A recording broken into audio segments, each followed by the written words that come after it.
बहुत समय पहले की बात है। एक गांव में एक चरवाहा रहा करता था। उसके पास कई सारी भेड़ थी, जिन्हें चराने वह पास के जंगल में जाया करता था।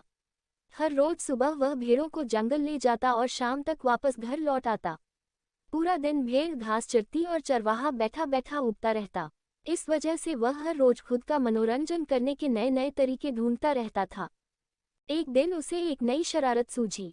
उसने सोचा, क्यों न इस बार मनोरंजन गांव वालों के साथ किया जाए। यही सोचकर उसने जोर जोर से चिल्लाना शुरू कर दिया, बचाओ बचाओ, भेड़िया आया, भेड़िया आया। उसकी आवाज सुनकर गांव वाले लाठी और डंडे लेकर दौड़ते हुए उसकी मदद करने आए। जैसे ही गांव वाले वहां पहुंचे, उन्होंने देखा कि वहां कोई भेड़िया नहीं है और चरवाहा पेट पकड़कर हंस रहा था। हा, बड़ा मजा आया। मैं तो मजाक कर रहा था। कैसे दौड़ते दौड़ते आए हो सब, हा।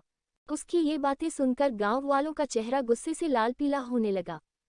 एक आदमी ने कहा कि हम सब अपना काम छोड़कर तुम्हें बचाने आए हैं और तुम हंस रहे हो।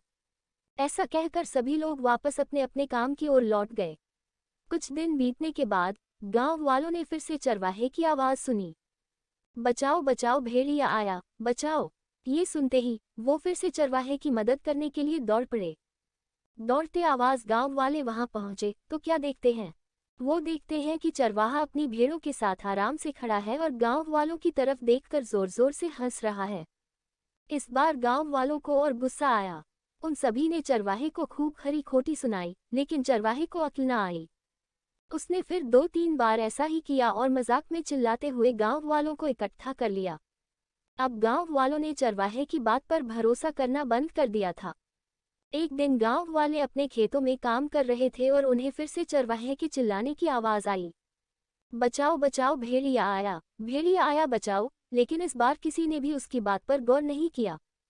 सभी आपस में कहने लगे कि इसका तो काम ही है दिन भर यूं मजाक करना। चरवाहा लगातार चिल्ला रहा था, अरे कोई तो आओ, मेरी मदद करो, इस भेड़िए को भगाओ। लेकिन इस बार कोई भी उसकी मदद करने वहां नहीं पहुंचा। चरवाहा चिल्लाता रहा, लेकिन गांव वाले नहीं आए और भेड़िया एक एक करके उसकी सारी भेड़ों को खा गया। ये सब देख चरवाहा रोने लगा। जब बहुत रात तक चरवाहा घर नहीं आया तो गांव वाले उसे ढूंढते हुए जंगल पहुंचे। वहां पहुंचकर उन्होंने देखा कि चरवाहा पेड़ पर बैठा रो रहा था।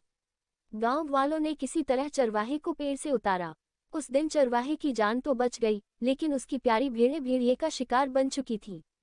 चरवाहे को अपनी गलती का एहसास हो गया था और उसने गांव वालों से माफी मांगी। चरवाहा बोला, मुझे माफ कर दो भाइयों, मैंने झूठ बोलकर बहुत बड़ी गलती कर दी। मुझे ऐसा नहीं करना चाहिए था। कहानी से सीख। इस कहानी से यह सीख मिलती है कि कभी झूठ नहीं बोलना चाहिए। झूठ बोलना बहुत बुरी बात होती है। झूठ बोलने की वजह से हम लोगों का विश्वास खोने लगते हैं और समय आने पर कोई हमारी मदद नहीं करता।